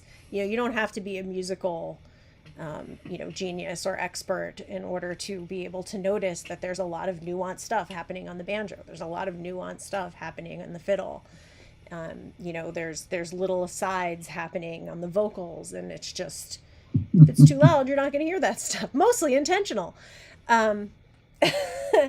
So we went from... And of course, all the harmonies. Well, exactly. So these guys have been doing not just 3-part harmonies, but a lot of 4-part harmonies on this tour. Yeah, that's the review we get. There's a lot of amazing nuance going on the fiddle. There's a lot of amazing nuance going on the banjo. There's wrench. There's a lot of amazing nuance Don't say that. Don't say that. Wrench does actually do amazing things on the guitar, but Right, because Wrench is simultaneously carrying melody and rhythm. Yes. And playing the bass parts. Yes. While he's doing the melodic parts of the guitar, and it's and singing, running the beats, keeping the rhythm. And I'm like, he's rubbing his belly and patting his head at the same time. That's my favorite. While all this is going on. Yeah. That's the best part. Sometimes he starts Backwards patting his and belly and wheels. rubbing his head, but that works too. Yeah. It's all really good. Yeah. No, somebody recently, one of the last shows that we did, pointed to Dolio at the end of the show and was like, yeah, man, killer baritone harmonies, bro. If you can hear the part and you can tell that it's him that's singing it, it's nice because that's one of the more subtle things like that you might miss. You know, I think people might, a lot of people might miss it. So it's just nice when it does not get missed. Yeah. You know, the I think Catch specifically was like, "Hey, who's that first? Who's that real low part? Who's doing that? That sounds great. That sounds real great." And you were like, "It's me. I'm throwing my voice." It's No, me. it's like no, I'm the really high tinny guy. Catch, by the way, real quick aside, you're talking about Catch Secor, right? Yes, he Catch is. Secor of what's the name of that band that he's in? The name of that band is Old Crow They do Medicine well. They Show. do really well. Oh, yeah? It's a good band. Yeah. I would love to And- find out exactly how well they do. Maybe by, I don't know, maybe opening for them someday. How would you feel about April 28th in Charlottesville, Virginia? I don't know. I'd have to check the calendar. I think we're busy that day. Let's do We are. it. We're Opening busy. for Old Crow Medicine Opening for Old Show. Crow Medicine Show. Yes, we're opening it up for Old Crow. You heard it here, Man. folks. Just announced Gangstagrass and Old Crow Medicine Show. That's right. That was announced today. April 28th. That was all a segue. Yes. We have a request for another stream where Dan gives a music theory lecture. Done. And You it did is not this have to one. ask twice. Yep. And turns out we're all on it right now. So gather round. The 5 strings of the banjo represent. No, but I'm ready. I'm ready. I'm so ready. Yes. Maybe we'll set it up while we're on the road because the timing would work out well. Actually, if we did a normal East Coast evening broadcast, that would be like mid-afternoon on the West Coast. Yeah, that would be great. And we have a bunch of free days, Tuesdays, Mondays, Wednesdays, that kind of thing. So I think we can make that happen. So We'll hook it stay up. tuned. But If you're not already following this channel, follow it so that you will get a notification when it's time for Dan to do his musical theory lecture. Yes, it is time. And hit us with any questions, any specific questions, and they can be broad. They can just be like, why do it sound so much like that? And I would talk for an hour and a half before even answering your question. No, so actually, Sleeves can speak to this. One of the cool things we saw over at Fame Studios was this poster. I think we've seen this before. I've certainly seen it before. And it's a poster, and it's basically just the audio spectrum of audible frequencies in the human hearing range. And it's stuff from, broadly speaking, we usually think of about 20 to 20,000 hertz, depending on your age and your biology and stuff. And in there, there are various ranges of instruments, starting about here to here, human voice, male voice, female voice, banjo, guitar, piano, whatever. And there are descriptor words that are associated to, say, like in the 500 to 800 range, or in the 20 to 50 range. And it's stuff like muddy, or piercing, or woofy, or honky, or punchy, or all these different descriptors where it's helpful to know this stuff, because when you're describing a sound, you're not necessarily, unless you have your phone out, be like, I think that's like 812, boss. Why don't you notch out 812 on the thing there? Which I do. But no, you're gonna be like, it makes that sound that makes my teeth grow hair. I don't like it. Exactly. Okay, wait, here it is. Stop that, Here it is. So some other growl. Oh yeah. Warmth, fullness, and warmth. Actually, they have Yes. an overlap. They do. Body, ring, meat. Meat is one of the bite and bark Meaty. and Bitey. attack, and then and then you start harsh, right? Oh yeah. I actually pulled this out at Show That Shall Not Be Named. And just to be able to try to figure out where the frequency was that was getting me. And I actually know, if I say who I pulled it out and showed it to, that will indicate which show it was, so I will not say that. Suffice it to say, this is a super useful chart, but I am still looking for an app that will listen and show me what frequencies are popping. So if anybody has a good recommendation for that, I would very much Yeah. like such a And recommendation. There are those. I mean, basically. Oh yeah, I've like, looked at a bunch of them, but Yeah, yeah. The trick is it has to be intelligent, and that's really the difference between a sound engineer and just like an app, because the app will hear everything, but what you really want to be able to pinpoint, like there's like all this noise and all this stuff, and then there's that one little outlier, and you as a smart person need to be able to look at that and say, that's the thing, that's the problem, and a competent sound engineer can do that, like, second nature, just yoink, yoink, yoink, and then it's amazing. yes, And yes, it's cool stuff. I forget why I started talking about that, but words, sound descriptor words. Coming to your Dan Whitener Music Theory podcast. I'm hijacking the stream. I'm hijacking the stream. No, what were we talking about?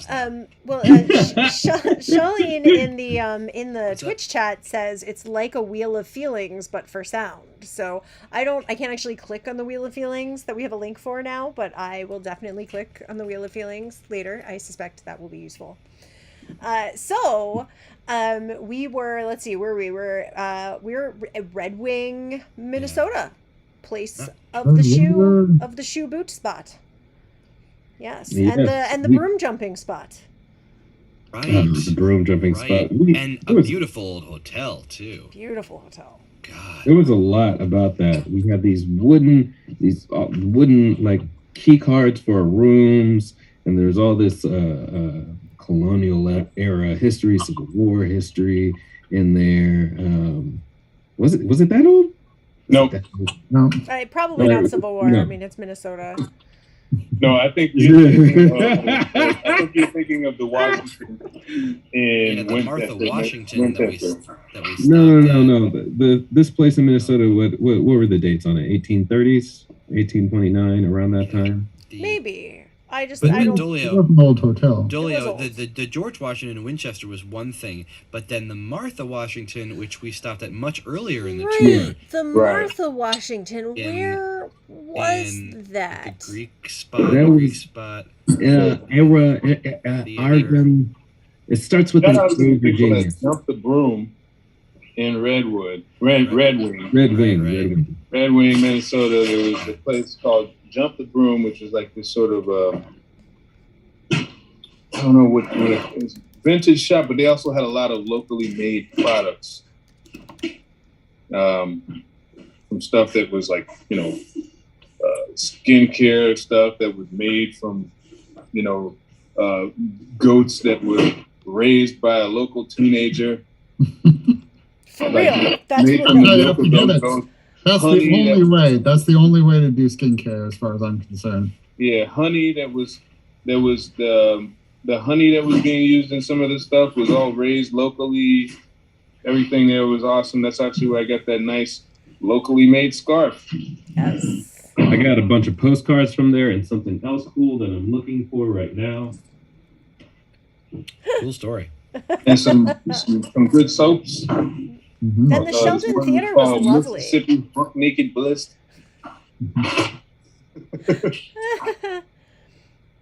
Yeah, that place was really cool. The owner was a former producer, as I recall, and producer engineer, and musician. So they like got what we were doing, and that was a very cool spot. And really, I mean, the Sheldon Theater was awesome, really beautiful, nice spot there, and it was in both so at the Sheldon Theater and before that in Green Lake was when we had really started in earnest dropping off beers from previous cities. You get like local beers in a green room and you drink some of them but not all of them, and we started like bringing beers to the next green room. So like the ones that we like, oh, we'll totally drink those back at the hotel, and then didn't, and we bring them to the next green room, and people really appreciate that, it turns out. Apparently bands don't often leave beer for the green room staff. So that's cool. Did you find it, Vero? I just remembering everything from Jump the Broom I gave as a gift. The postcards are sent, the sketchbooks with the dope vinyl art I gave one to our son and one to Cameron. So Yeah. Thank you, folks at Jump the Room. Those were really great gifts for everybody. And thank you for the It was a candles. sweet spot. And we got maple syrup for down there. Maple syrup made by a local teenager. Yes. Everybody likes maple syrup, not Yeah. just me. Everybody loves teen labor. Yeah, especially local teen maple syrup. That's making it sound like a weird thing. Why do you gotta do that? All right, let's move on. Yep. Iowa. No. Let's say it slower No.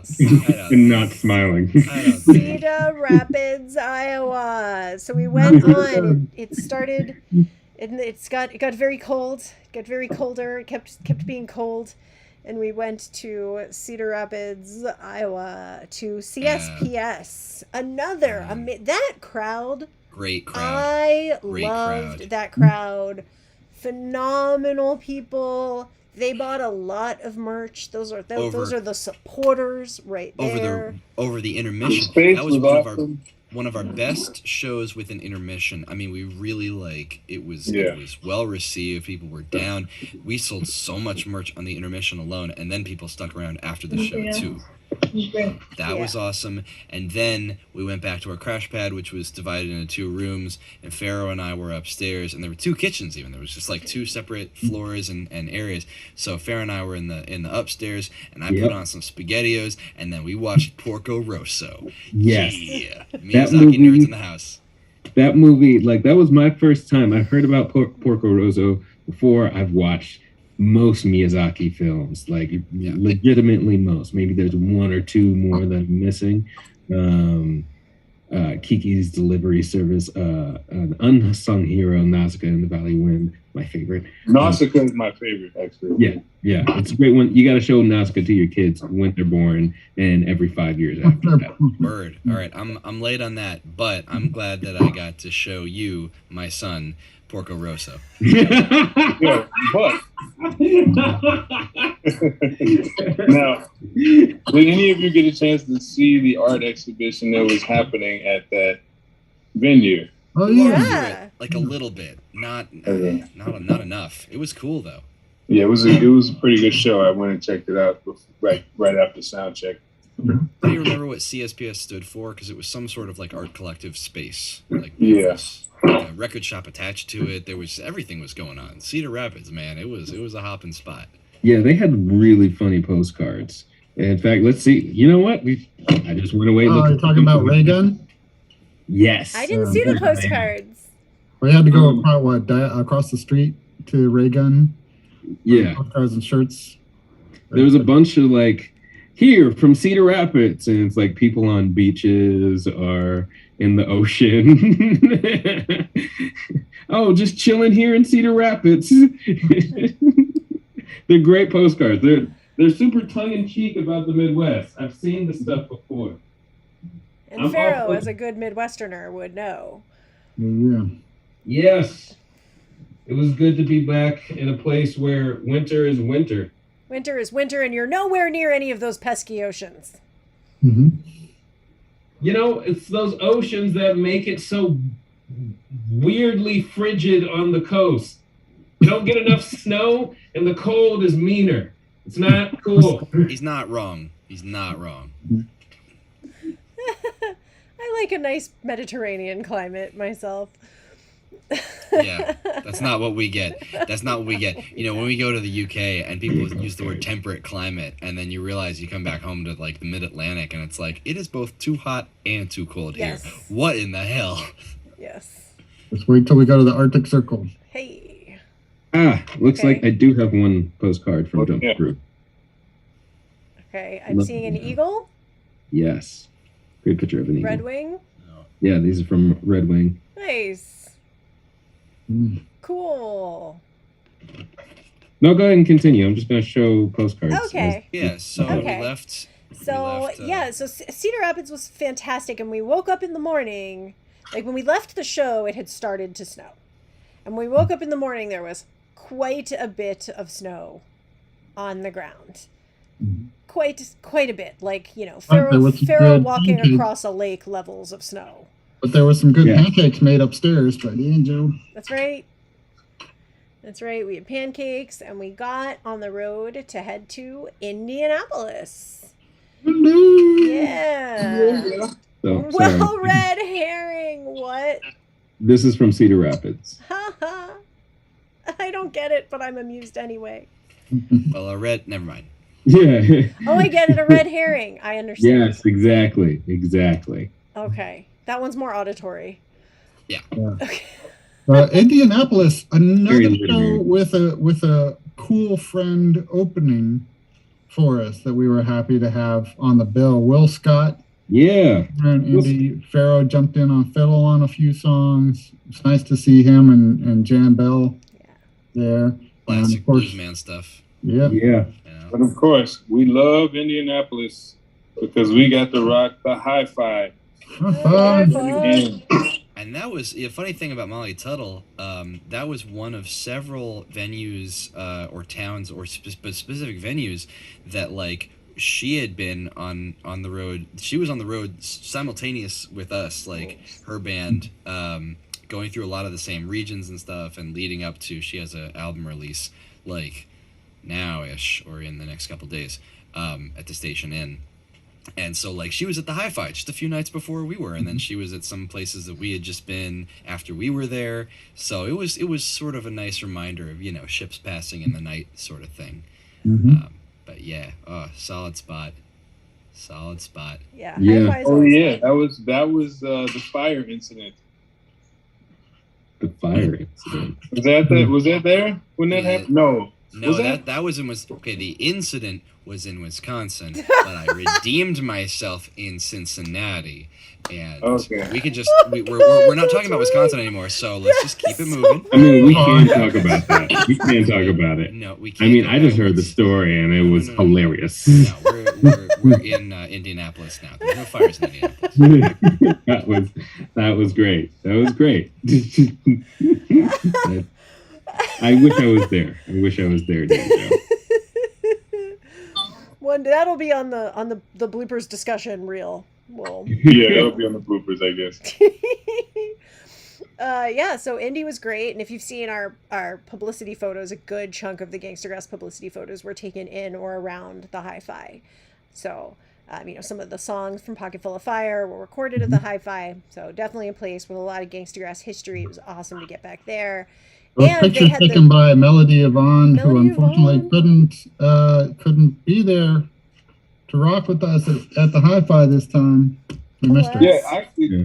the photos that Melody Yvonne took of us at the Hi-Fi was one of those photos was the photo of us on the front cover of the Metro in Philadelphia. That's right. Uh, That's right. Yep, that photo has made many, many appearances in many, many places. We should reiterate that Pocket Full of Fire was recorded there.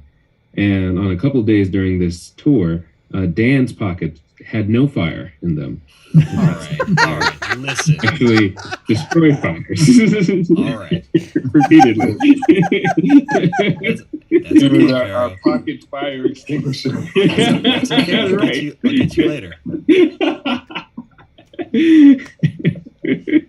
Sorry, segue. Well, so we went from Indianapolis to Cincinnati. Cincinnati, Ohio, where, and I'm going to say the highlight of the show was the point at which, so our son repeatedly asked for milkshakes in his freestyles, and then we got milkshakes. A member of the audience actually Yeah. got a big old bunch of milkshakes and delivered them to the stage, and 2 of them were coffee milkshakes, one for me, one for Randy. That was perfect. Good job, member of the audience. Yes. I was so happy to have my coffee milkshake. You know, one thing we should, like, any musicians on here, just was a again, good milkshake. speaking to musicians, when you ask for milkshakes, yeah, you're gonna get milkshakes. When you ask, I like that. Yeah. Not Why if. does it sound dirty when you say that? I don't know. Everything sounds dirty coming out of Pharaoh's mouth. No, it doesn't. I just have a charming voice. Milkshakes. Milkshakes.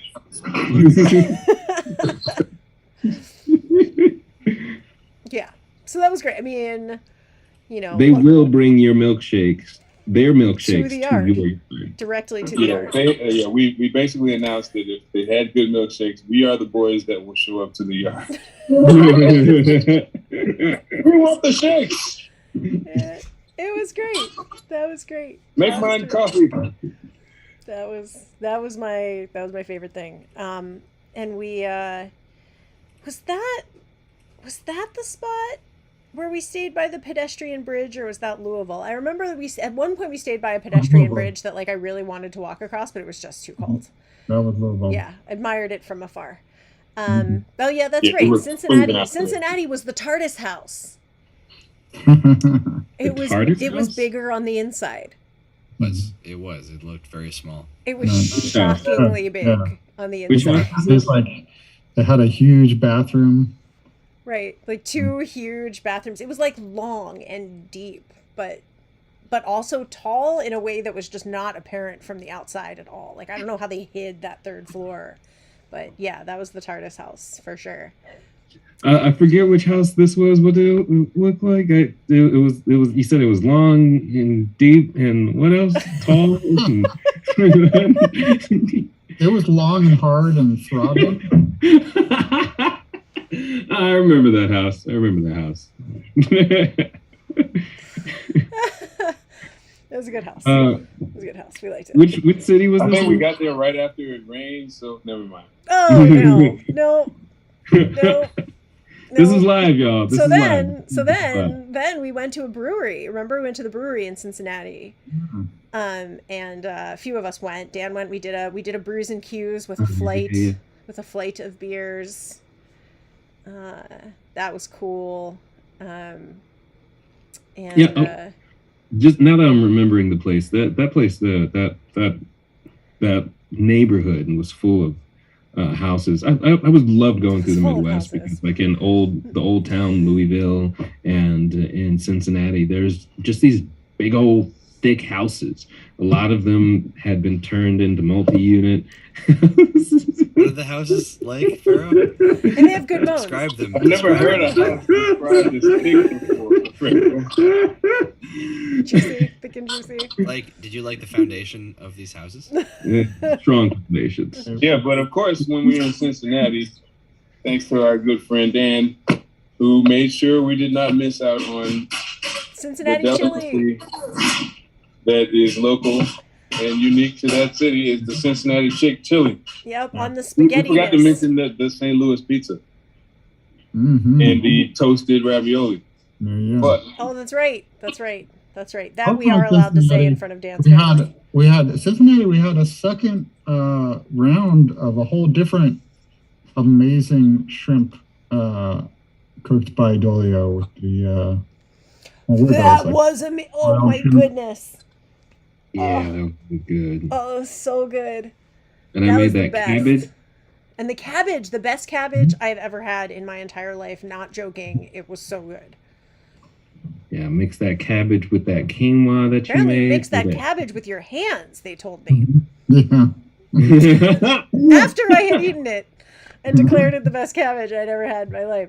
I wash my hands. Before doing that, by the way. Some people put their foot in it. This is the ethical way, right here.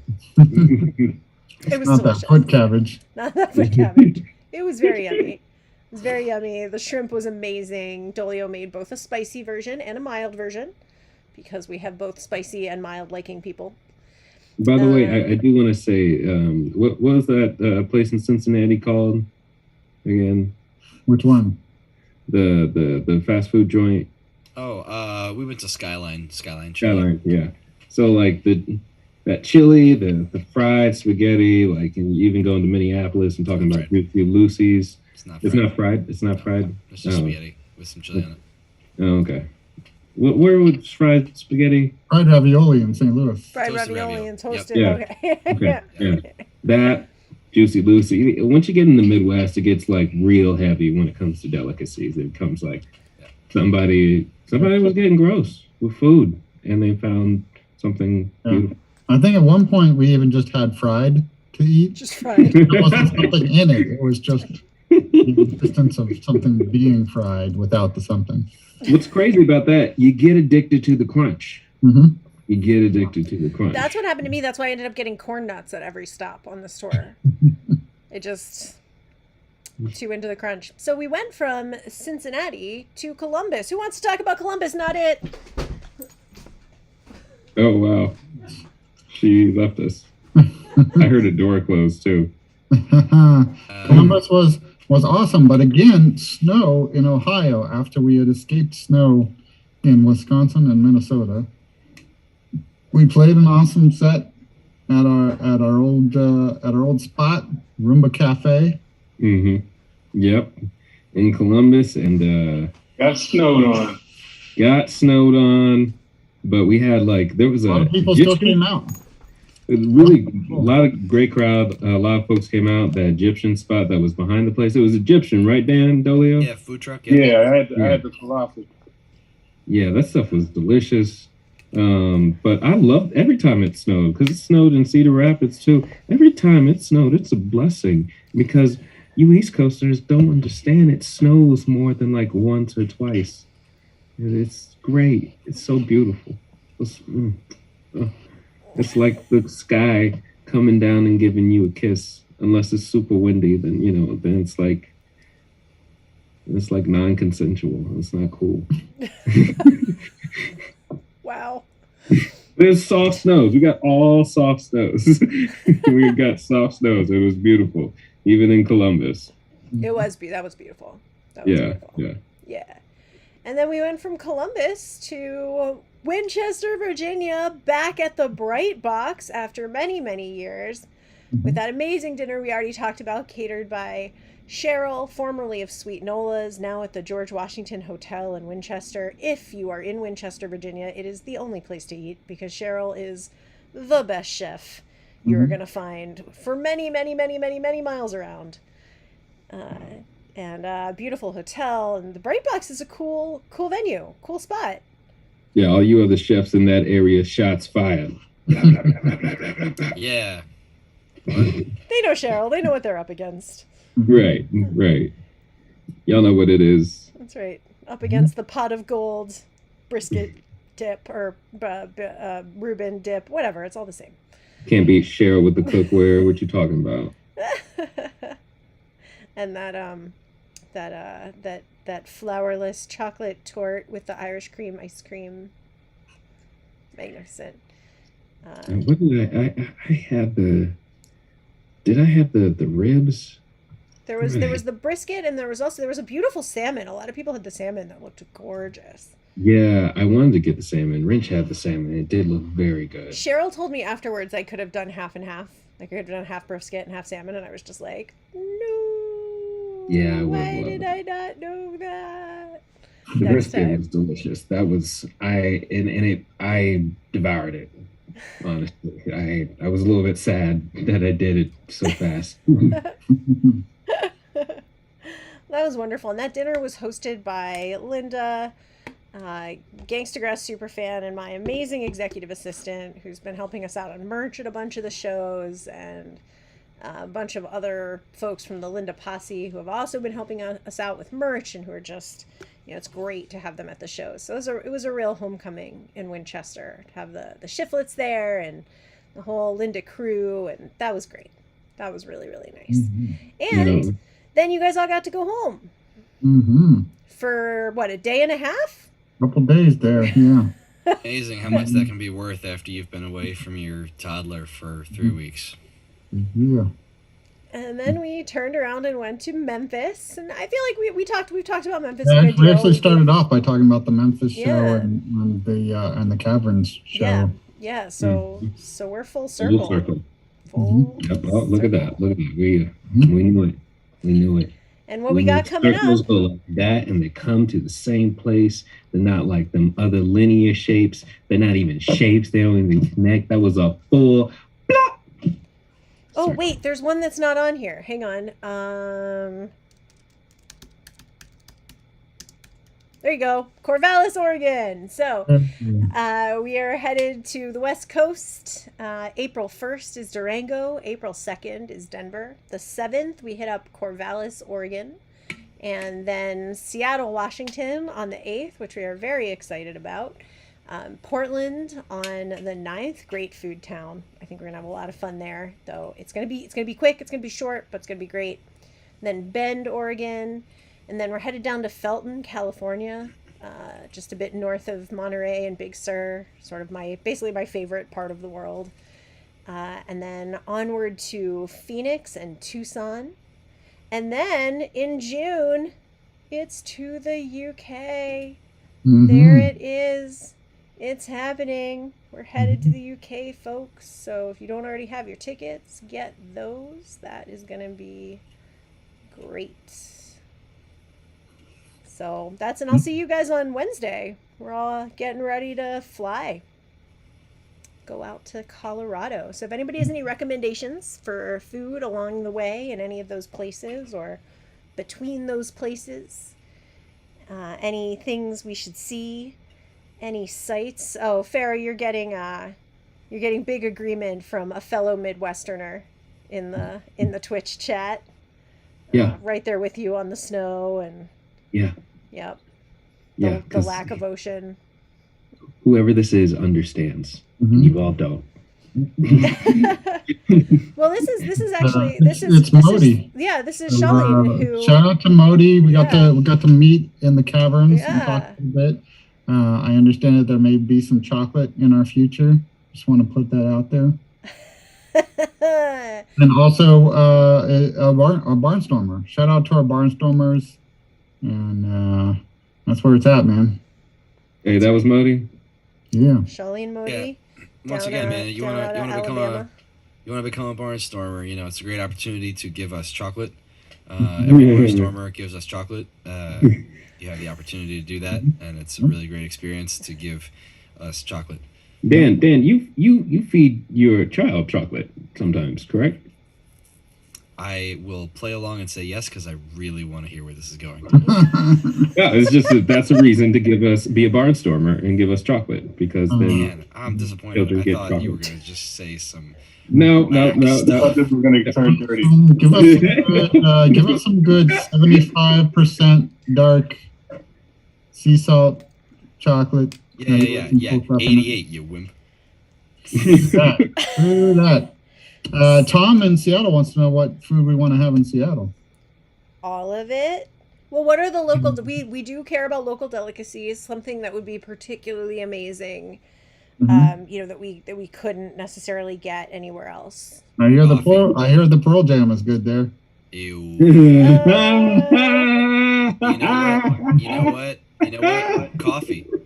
Coffee. Yep, that's true. Coffee. I'll say this: somewhere in the Northwest, I'm not sure if it's Seattle, Oregon, or the North California coast, but there's a native tribe there that practices more sustainable methods of fishing. To chat with them and chat about their catch and possibly get some from them would be lovely. Fresh caught seafood. Is it Seattle that has that fish market where they throw the fish at you? We have gone to that market. Yes. What's the name of that market? Pike Place. Yeah, Pike Place Market. It's one of the that's hilarious. Like real in the world of busking, like Seattle is up there. Like they have a permitting system. It's something like $15 for the year or something. It's like it's for a long time and it's not really a lot of money. We should, but it's always felt silly when we're on tour because it's like, we're only here for the day, and it doesn't guarantee you a spot because then you gotta work it out with all the other permitted musicians. So it's kind of like the New York system a little bit, except the New York system you actually officially schedule your set, and it's a whole thing. Like there's certain places, certain parts of the world really have the busking thing. Like I would say overdeveloped, probably. Like it's busking. Like calm down a little bit. Right. Right. That's how I feel about it. I still go into, not now, but before the pandemic, was going into the metro and you just bus sometimes in the DC metro. It's not legal, but you make enough money in the DC metro where 20 minutes and I'll move somewhere else. Fine. That's an incentive structure for you. So apparently the market in Seattle, according to have a little Ibsu story. is Pike Place, which I do have a vague recollection of from Yeah. Top Chef at some point. Yeah, Pike Place. Yeah. And I want to back on the chocolates thing. So a couple days ago, Charlene did actually send me a list of chocolates that he has made. Are you ready? Chai spice, pumpkin pie spice and honey, red pepper, jalapeno and agave, ginger mint, macadamia nut and cinnamon, cinnamon and cardamom, fancy Hershey's with cinnamon. That's my favorite. Spiced chocolate with strawberry cream cheese center. And actually, this next one is my real favorite. Dark chocolate with caramel inside, crushed almond on top. Cool. Yes, and salted caramel ginger snap snickerdoodle. Yeah. What the fuck? Yep. Yeah, so this is our new friend that we met at the Caverns. He said he makes chocolate. I handed him my card. That's how that works. Excellent. Yes. Yes. I have many faces for these chocolates. Many faces. I don't know if that is the face you mean to make. Yes, it is. That is not the face you are looking for. Well, so everybody, we are going to see you out on the road. If you're in Colorado, come on out to the Colorado shows. Get your tickets now. Don't wait until the day of. We love to see you as a surprise, but we would love to know in advance that we're going to see you, and the venues appreciate it too.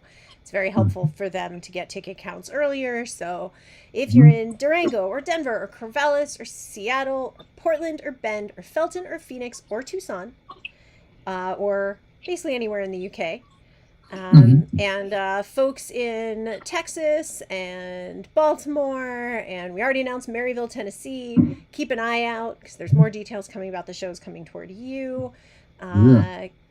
We got Gray Fox coming up. We got a bunch of stuff in Canada. Yeah. And Charlottesville, April 28th with Old Crow Medicine Show. Old Crow Medicine Show. Yes. We will see you at hopefully one of those places, maybe more. Barnstormers, come see us at the merch table and get your special VIP pass and your complimentary lanyard so that we can see you and know exactly who you are at all of the shows. We really appreciate you guys. It's been great to see you.